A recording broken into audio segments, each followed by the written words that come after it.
Welcome back. We're going to continue on. We have a little bit longer of making definitions before we can get to what I think is the more interesting part of doing things with the probabilistic models we've been talking about. So last time we talked about univariate probabilistic models, that is how we define probability over a single random variable. Today we're going to be talking about multivariate probabilistic models, that is models where we have multiple random variables. We're going to start off with the multivariate Gaussian distribution. Okay, so here is the multivariate Gaussian distribution. So we're going to have a lot of vector notation today because everything that we're looking at, instead of being a single variable, we're going to have multiple variables, which is to say we're going to have vectors of variables. So in this case, we're looking at a Gaussian distribution, and we have y here. We've written y in bold to indicate that y is a vector. That is, y is a vector of y1, y2, ... all the way up to yn. We're extending a Gaussian to a multidimensional case, which means that we're going to have a mean for each one of our y values. That is, mu1 is also a vector, mu1, mu2, ... all the way up to mun. Likewise, we're going to have a variance and covariance parameters. Now, because we don't just have a variance for each one of our y's, but there can also be some covariance or correlations between them, our variance and covariance is represented by a matrix, where this is a n by n matrix, where we have in each entry, we have along the diagonal the variances, the variance of y1, variance of y2 along the diagonal, and then off the diagonal, we have the covariance of y1, comma, y2. Okay, so to make this a little bit simpler, let's start with the 2D case. So again, we have a y, which is just two values, y1 and y2, which is, the distribution is represented by two means, mu1 and mu2. And we're going to have a covariance matrix, which is going to be 2 by 2. In the 2D case, one way to think about covariance is in terms of correlation, which we have often a little bit more intuition for. So it turns out that an equivalent way of writing the covariance matrix in this case is we have along the diagonal our 1D variances, sigma 1 and sigma 2, just like we would have if this were a 1D Gaussian. And then off the diagonal, we have rho, our correlation, times sigma 1 and sigma 2. That's the covariance value we get in our covariance matrix for two variables with a particular correlation value, rho. One thing to note is that our variance values will always be non-negative, positive, whereas covariance values can be negative. So if we have like an inverse correlation, that's going to give us a negative covariance value. Another thing to note about our covariance matrix is it's always symmetric. That is to say that we're going to get exactly the same value on the opposite side. Okay, let's take a look at this density we have written at the top here. So this first factor, that's a constant factor. This thing is just defined such that this whole distribution, when we integrate it, is going to sum to 1. So let's pay more attention to the second factor, which is kind of the more important one. So we can see that it's defined very analogous to the 1D case. So recall that in the 1D case, we have y minus mu squared divided by sigma. So in the multidimensional case, when we take a square of a vector, what we mean is the following. We take the vector multiplied by itself with the transpose. So we take the vector, in this case, we have y minus mu. Note that these are both n-dimensional vectors, so when you subtract them from one another, this thing here is also going to be an n-dimensional vector. If we were to take the square of this nd vector, we would, the way to write that out explicitly would be, we take the vector, we take its transpose, we multiply it by itself. So that's this thing here.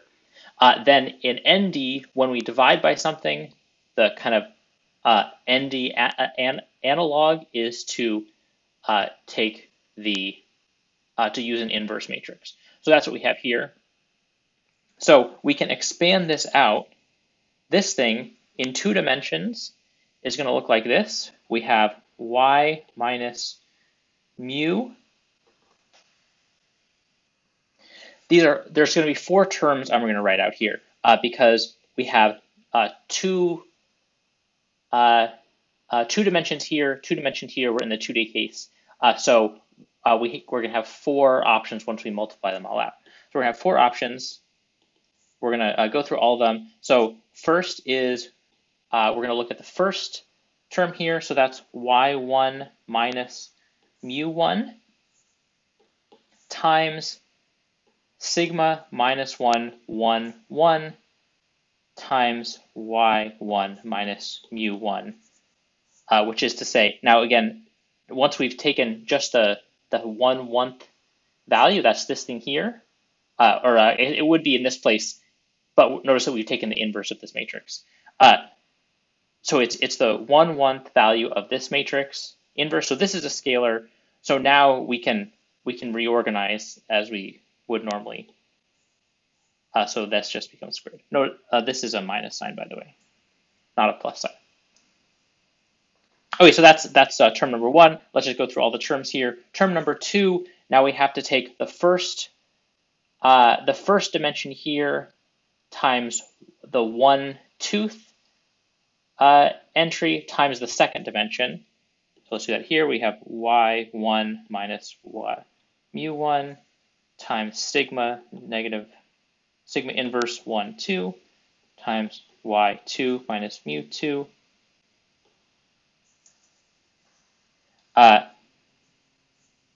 Again, we can reorganize. So we would probably write this in this order where we put the sigma in front. Then we have the same thing, but with sigma 2, 1. Note that this thing is symmetric. It was a symmetric matrix. We took the inverse. It's still going to be symmetric. So this thing is the same as writing one, 2. So this term is going to be the same as this term. So let's just get rid of this term and write 2 times that term. And then finally, we're going to have this same term that we had before, but now just with the second dimension. y2 minus mu2 squared times sigma 2 minus 1. Okay, so I just wanted to write out this density so that we could see it explicitly, not in vector notation. Notice that everything I've written here is a scalar. And now, of course, this would work exactly the same way if we did this in n dimensions. Now let's just revisit this term, or this factor here at the beginning. Again, this factor is just here such that the whole distribution integrates to 1. That is, it always has to be the case that integral of n, y,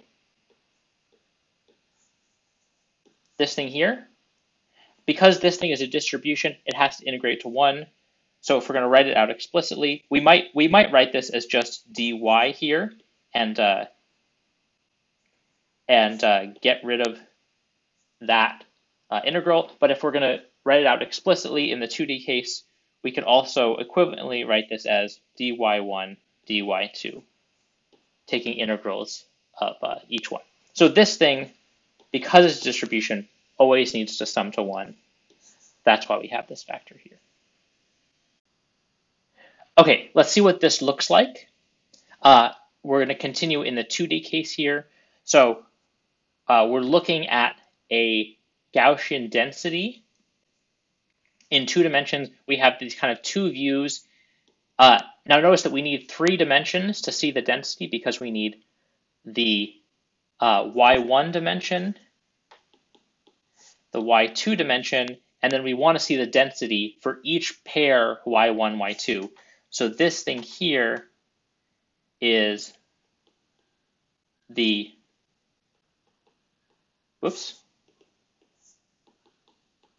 the density for a given y1, y2 pair. That's on the vertical axis here. So we have 2 ways of looking at it. One is this 3D view, and the second is this top-down view. Again, we have y1, y2, and then we're looking at level sets. So each line in this plot indicates a set of positions that all have the same density. So you can see we have the highest density in the middle. Density is also indicated by color.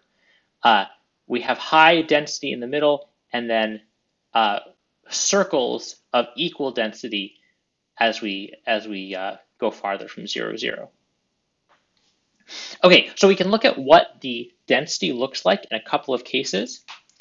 So the first we'll look at is what's called a spherical Gaussian case, where we have a sigma that is diagonal and all the values are the same. So it might be like this, AA, where we have and 0, 0, where we have no covariance and we have equal variances in each dimension. That's going to give us level sets that look like circles. We can go to something, another case where what if we have a covariance matrix that looks like this, A, B, still 0 covariance. That's going to give us a density that looks like something like this. We're going to have an ellipse that's going to be oriented along the dimensions. That is, we'll have some kind of variance in the y1 dimension, some variance in the y2 dimension. They can be different, which is why this is squished in 1 dimension. So there's less uncertainty about, in this case, y1. It's more squished in this direction, and more uncertainty about y2. If we have a covariance matrix that's not diagonal,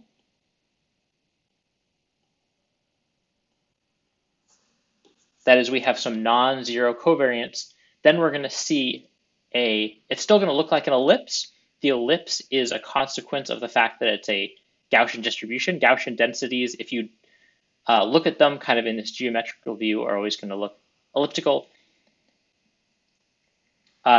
If we have some covariance, we're going to get an ellipse that's not aligned along the axis, which is to say we have some correlation or covariance between our 2 variables. That is to say, it's possible to get high y1 and high 2, or low y1 and low y2, or 0 of both, but it's very unlikely to get high y1, low y2, or high y2, low y1. I said that in the opposite direction of where I was pointing, but you get the idea. Okay, so hopefully this just gives you a bit of intuition about what a Gaussian density looks like in a couple of different cases. We're going to be using Gaussians a ton in this course for some reasons I'll talk about in a minute. So let's look at some properties of multivariate Gaussian distributions. So the first is, what is the marginal distribution of a multivariate Gaussian? That is, if we have some distribution over, let's say, two variables, y1, y2, what happens if we just want the distribution over y2? And we imagine y1 is a nuisance variable. That is, it's a variable that we might have defined, but maybe we don't care about it. What we care about is y2. So in that case, we're not going to derive this. But in that case, okay, so how do we figure out what the marginal distribution is? Well, if what we have is a distribution over two variables, that is y1, y2 represented as a vector here, what we need to do is we need to integrate out y1, this nuisance variable that we don't care about. That is, we sum over all the possible variable values of y1. So again, we're not going to derive this, but it turns out that this, for one thing, it's a Gaussian distribution that's not immediately obvious. You could imagine that once we integrated out y2, we would get some distribution over, once we integrated out y1, we would get some distribution over y2 that's some other kind of distribution. Could be not a Gaussian distribution, but it turned out to be a Gaussian distribution, and it turns out to have this really simple form, which is it's just a distribution over y2 with mean equals to mu2, that is the mean of y2 and the variance of y2, that is the 2, value in the covariance matrix. Okay, so that was imagining we had just two variables. Now let's imagine that our y is some larger vector, again, y1 up to yn, and let's imagine that the kind of more general case where there's some subset of the values that we care about, and there's some subs that we don't. And we're going to kind of overload notation a little bit here. Let's say we care about the first half of the variables. We're going to call those y1. So just note that this is a different, I'm trying to follow the notation of the book here. Notice that by y1 I mean something different than I do here. And then we have y2 here. That's the variables that we do care about. So y1 we don't care about, y2 we do care about. So notice that y1 is a vector over some number of variables less than, could be between 1 and n-1, and same thing for y2. It's a vector of between 1 and n-1 variables. Okay, so what about in that case? So again, we want a distribution over y2. Now notice y2 is a vector here. And again, we're going to do it in the same way. And actually, we've overloaded notation, or we're using notation in a way that's going to make it look identical. So notice that. So I was asking you to look at this such that it was imagining y1 was a single variable, but the notation is identical if y1 is a vector of variables. The only difference is that here we have a vector y1, not a single random variable. So again, we have to integrate out all of the y1 variables.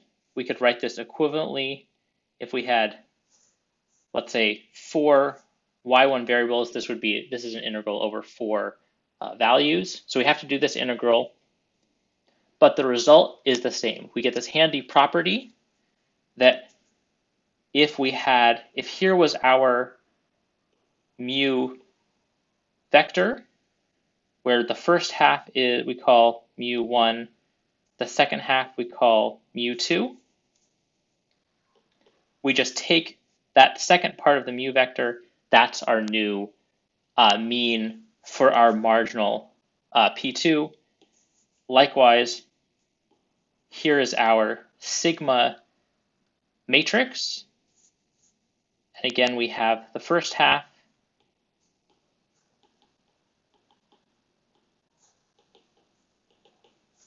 is y1, the second half is y2, so we can divide this matrix up into 4 chunks,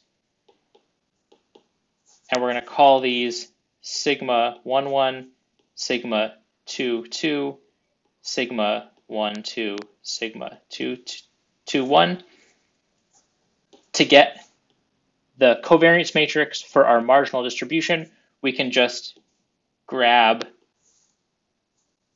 this chunk of the covariance matrix. Okay, so this wasn't obvious. It's obvious. It could have been the case that once we took the marginal distribution, it could have been some other distribution.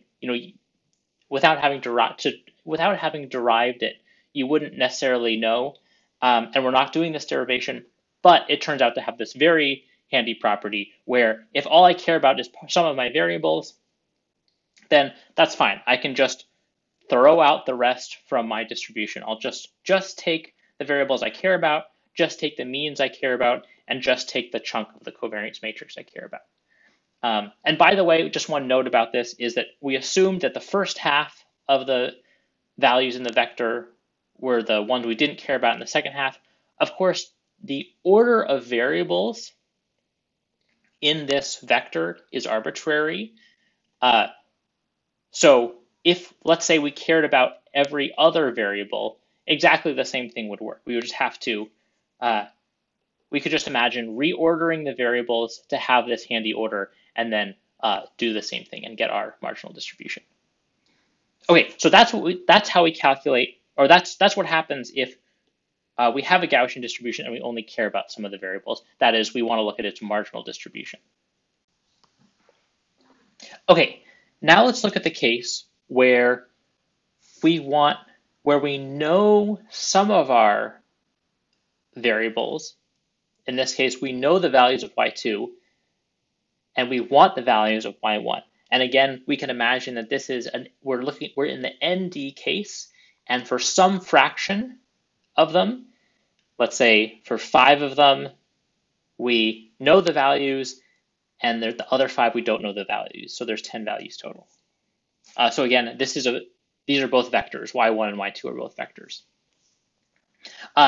Well, let's write out this distribution. We would call this the posterior distribution of Y1 given Y2. We can just use the rule for conditional probabilities that we're used to. Here's that rule for conditional probability. We have the joint probability on top, probability of y1, y2, the marginal distribution for y2 on the bottom. That's the thing in the condition. So this thing on top is a joint Gaussian distribution over y1 and y2 with mu1, mu2, and sigma defined as before. This thing, as we just showed, is a Gaussian distribution over just y2, just mu2, sigma 2, 2. Okay, so we could write this out and we could do the division and we can actually derive this. Again, we're not going to do this here. If we derive it, we get this thing here. So before we look at what the actual expression is, let's think about what we'd expect it to be. So the first thing is it's going to turn out to be that given y2, y1 is still going to be Gaussian distributed. Again, we could imagine that wasn't the case. We'd imagine it would be, we'd end up with some other distribution once we learned y2, but it turned out it is going to be a Gaussian distribution. So it's going to look something like this. It's going to be a Gaussian distribution with a mean and variance. We would expect that the mean for y1 is going to look something like the mean we had before plus something like the correlation of the two times the value that we observed for y2. So if we have again, we're thinking about the 2D case now. We're going to show in just a second the extension to the multidimensional case. So it's going to be something like the correlation between the two times y2. I'm not going to actually do this, so I'm going to put a box around this to say that this is some unknown value. I'm not going to write out all of our values here. And then what about the variance of y1 once we know y2? Well, again, it's going to be our old variance plus the variance is probably going to be less than it was before. And because we should have learned more information. We probably shouldn't have more uncertainty in most cases about y2 or about y1 once we learn some more information. And then again, this is going to be some value that's going to depend on the correlation between the two. Okay, so now let's look at what it actually is if we derive it. Again, we're not going to do the derivation here. What we get is something that looks a lot like what we'd expect. So here, again, we have our conditional distribution. Turns out to be Gaussian. Again, that's not obvious beforehand. And we have two parts. We have a mean and a variance. Our mean looks just like we thought it would. It's our original mean plus something that has to do with the correlation between the two. That's this value here times y2, or actually specifically the difference between y2 and its mean. And then same thing goes here. We have our original variance minus something that has to do with the covariance between the two. Okay, so that's our conditional distribution. So if we learn about some of our variables, this is nice. It says that if we learn about the values of some of our variables, we can get a posterior distribution over the variables that we still don't know and would like to learn about. And that posterior distribution, one, it's Gaussian, so we know how to handle it, and we just have to plug it into this formula here. So we're going to use the Gaussian distribution a lot in this course. And in fact, in all of probabilistic machine learning, you see the Gaussian distribution come up over and over again, either the univariate or the multivariate Gaussian. So it's worth asking why the Gaussian distribution? Why not some other distribution instead? And there's a couple ways to understand this. So let's look at each one. The first is the central limit theorem. So it turns out, and you can prove this, we're not going to prove it in this course because I think many people have seen the proof before, but it turns out if you take a bunch of random variables, each random variable, kind of any distribution, doesn't have to be Gaussian.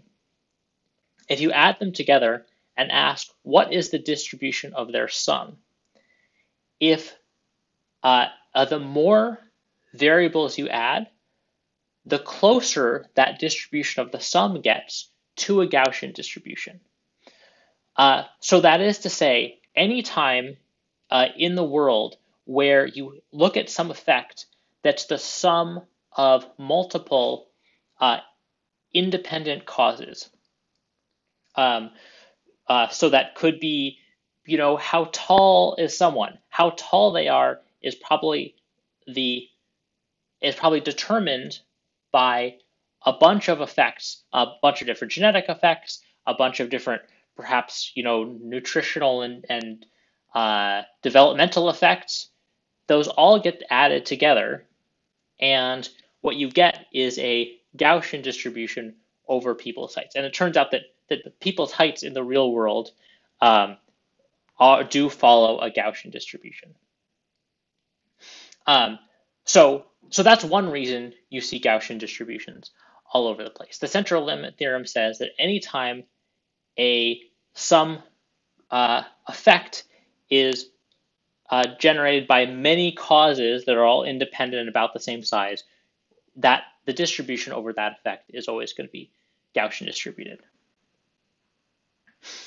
Another reason you see Gaussian distributions a lot is, let's say I know the mean and variance of a given random variable, but I don't know anything else. If that's the case, I want to give some distribution that has the fewest assumptions, the fewest additional assumptions. One way to say that formally, what is the distribution with the fewest assumptions, is ask what's the distribution with the maximum entropy, the maximum uncertainty. We're not going to define and talk about entropy too much. We might get into a little bit later. But if you ask what is the distribution with the most uncertainty, given that you have a specific mean and variance, that is the Gaussian distribution. So in that way, it's a kind of a useful distribution to go to. I want to say, you told me a mean and a variance, but I don't want to give any other information. The distribution that I should use there is a Gaussian distribution. A third reason is computational. So we saw that a Gaussian distribution is some function of the square of a difference. And one thing we've seen, that you've probably seen before in any kind of course about kind of handling real value numbers, is that often squares are easy to deal with. You can take their derivative, that they have all these nice properties. So computationally, they're easy to deal with. So in some cases there's some cases where we even know a Gaussian distribution is a poor fit for our data. Often we still end up using a Gaussian distribution because that's kind of computationally the only thing we can handle. Here's one more reason that we see Gaussian distributions, and that is that there is a strong connection between Euclidean distance and a Gaussian distribution. So to understand why that is, let's look at the log likelihood of a Gaussian distribution. So I'm imagining here that y is Gaussian distributed with a specific mean and variance. So in that case, if we take the log of that Gaussian density we saw before, we have some constant factor that has to do with that first constant normalization factor of a Gaussian distribution. The log gets rid of the exp, so we end up with just this thing. So we have this covariance matrix. Let's imagine for a minute that we have a identity covariance matrix, which means that, well, the inverse of an identity is also an identity, so this thing goes away. In that case, we get this factor here, which is equal to the Euclidean distance between y and mu. I'm drawing this 2 bars here to indicate the Euclidean distance. So if Euclidean distance is something that we find intuitive, well, using a Gaussian density is another way of saying our probability density looks exactly like, or rather our log likelihood looks exactly like Euclidean distance. You can go in the other way too. Let's say you think your data ought to be Gaussian distributed. Uh, you see someone using Euclidean distance. And in fact, you see this a lot in the real world. You could say, oh, by them using Euclidean distance in maybe some analysis that's not explicitly probabilistic at all, you can say what you're doing is equivalent to assuming that our data follows a Gaussian distribution. There's another handy property of that. So let's go back again to that log likelihood of a Gaussian distribution, again noticing that it looks very much like Euclidean distance. So what about the case where we have data, but we know that there's some correlations between the variables, and maybe the different variables have different variances themselves. So a common thing to do in practice is, well, we like to use the Euclidean distance, so we just use the Euclidean distance anyway, and we get kind of, maybe our results aren't so good.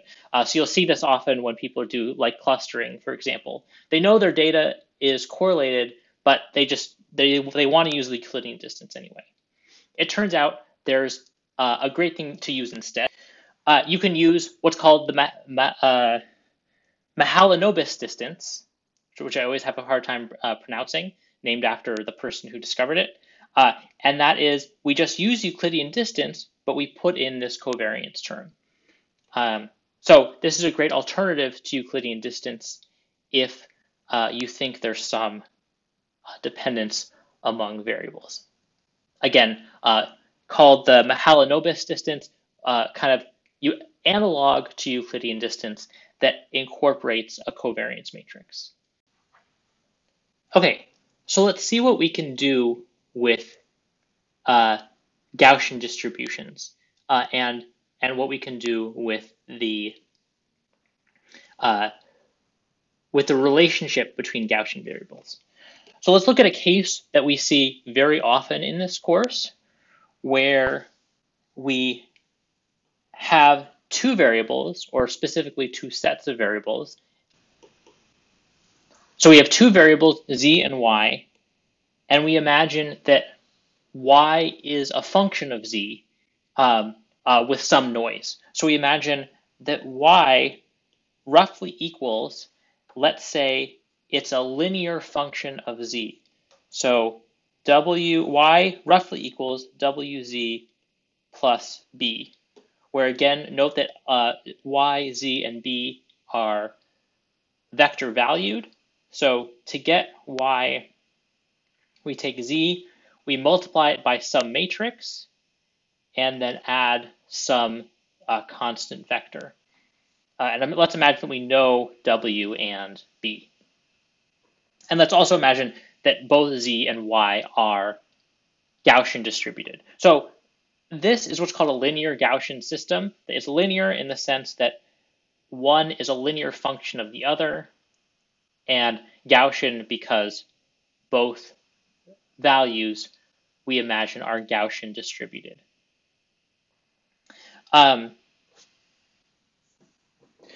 So this linear form is pretty general. This handles lots of circumstances. Like one that we're going to look at is, let's imagine that y is a noisy measurement of z. In that case, you get an identity matrix for w and no constant factor. That is, each y is roughly z, but with perhaps some kind of Gaussian noise. But then, of course, this handles other situations where you have observations y that are somehow correlated with z, but maybe in some way that's linear but complicated. So that can be handled by this kind of linear Gaussian system form.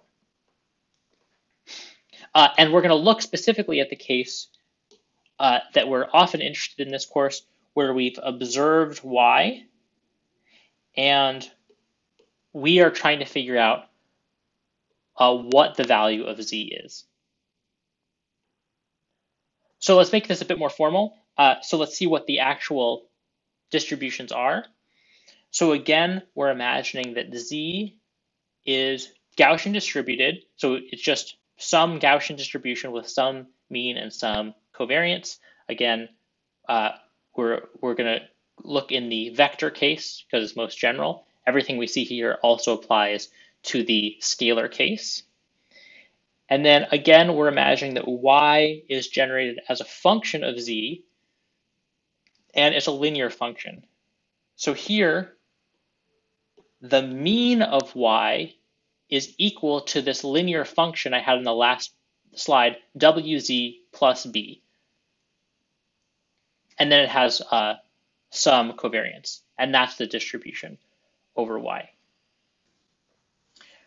Okay, so again, what we want often is we're imagining we've observed y, that is y are some noisy measurements about the thing that we really care about is z that we don't get to observe directly. So we want to know what is z given y. Well, we can plug it into our trusty old Bayes rule. P of y given z times P of z divided by P of y. So let's try to figure out what each of these values are. So P of y given z, we saw that on the last page. Same thing goes with P of y, P of z rather. P of y is going to be something that's a bit complicated. It's going to be the integral. We have to integrate out z, and what we have is the thing on the top here, P of y given z, P of z. And just to avoid having an overload,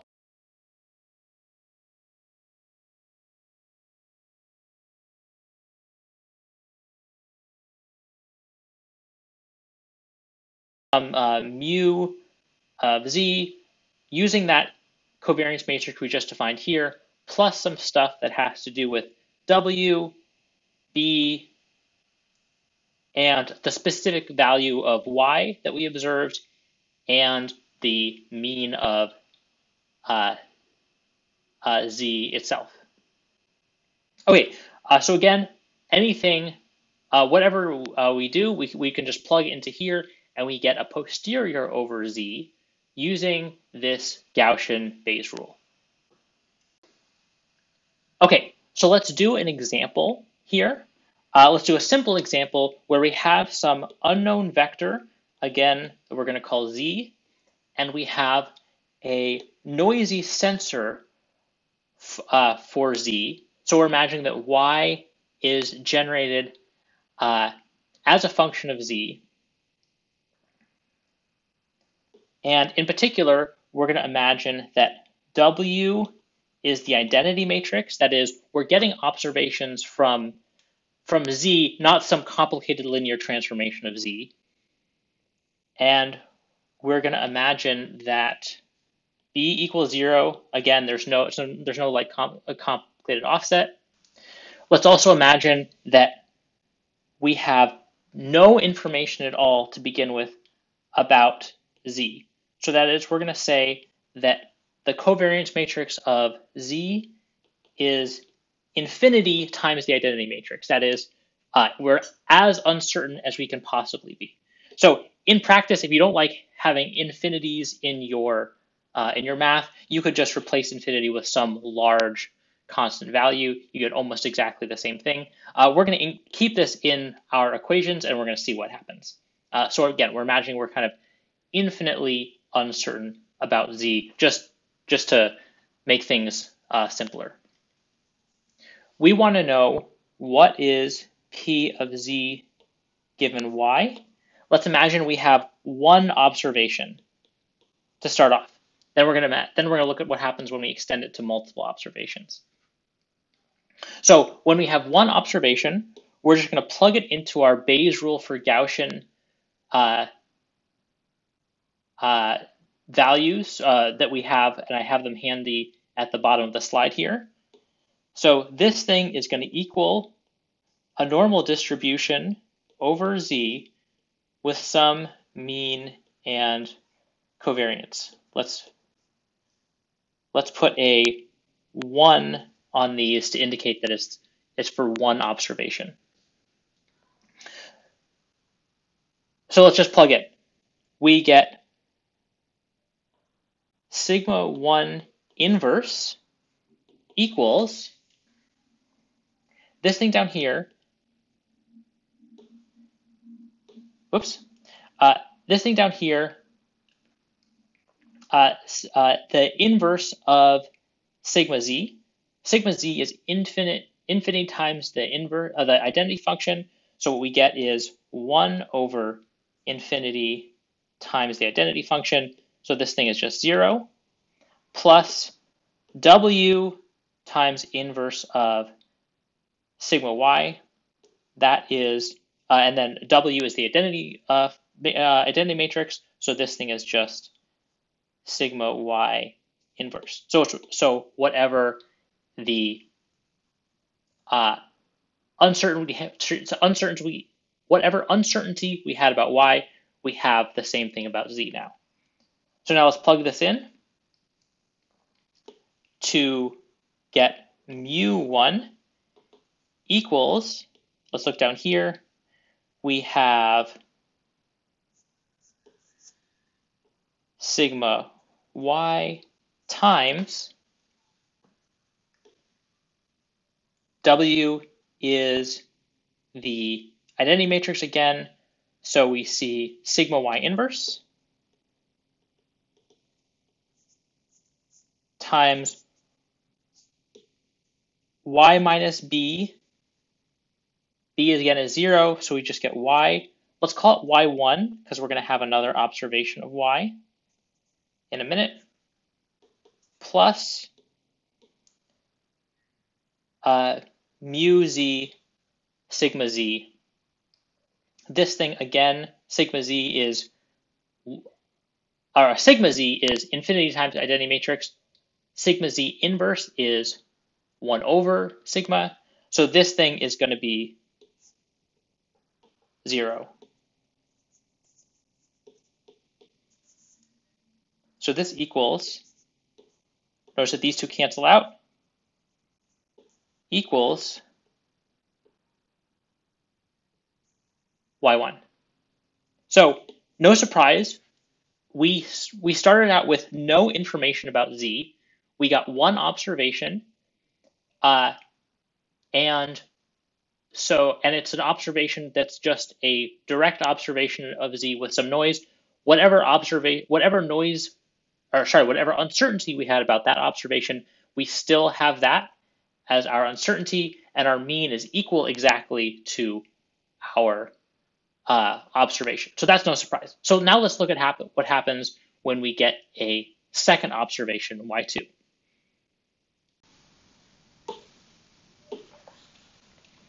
Okay, so now we imagine we have a second observation. Now we have both y1 and y2, and we still want to know what's a distribution over z. Now we can use this handy fact from Bayes' rule. So let's write this out. This thing equals p of y2 given z comma y1 times p of z given y1. So this is, I'm using Bayes' rule here, divided by p of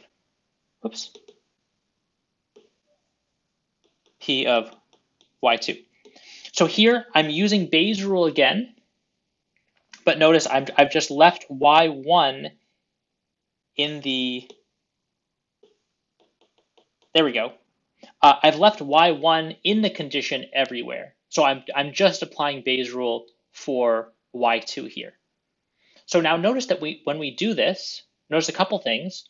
The first thing is that y2 is determined by z. So if we give z in the condition, then y1 doesn't tell us anything else. We can just drop that from the condition.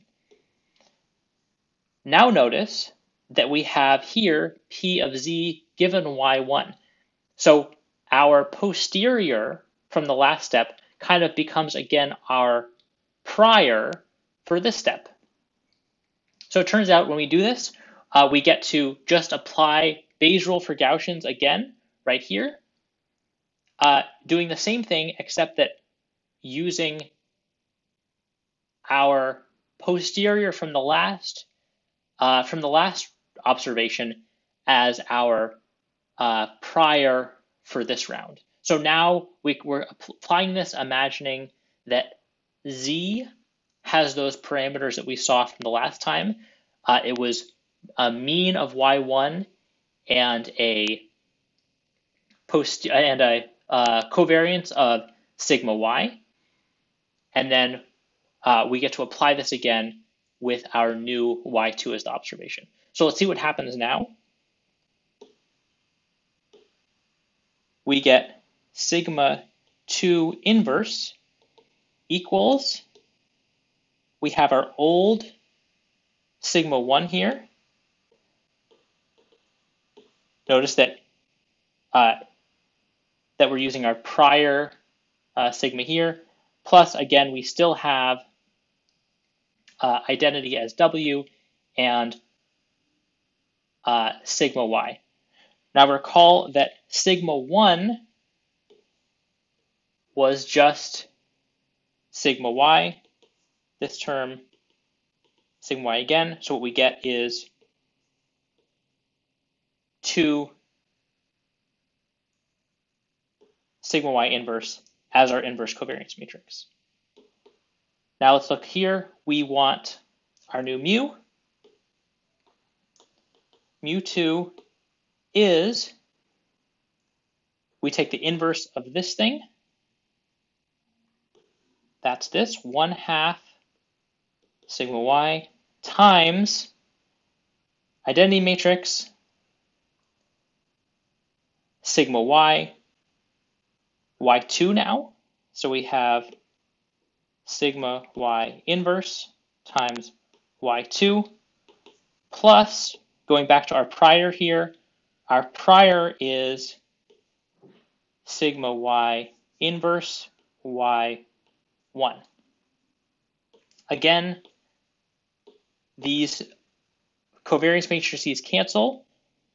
So we get that this thing is something that's really intuitive, which is 1/2 times Y2 plus Y1, which is another way of saying that our posterior mean is the average of our two observations.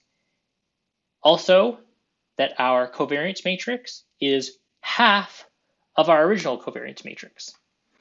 You could keep applying this and you'd get the same result. You'd find that once we had n observations, our covariance matrix is 1/n of the one we started with, and our posterior mean equals the average of all our measurements. So that's really intuitive, and it comes just from this chain application of the Bayes rule for Gaussians.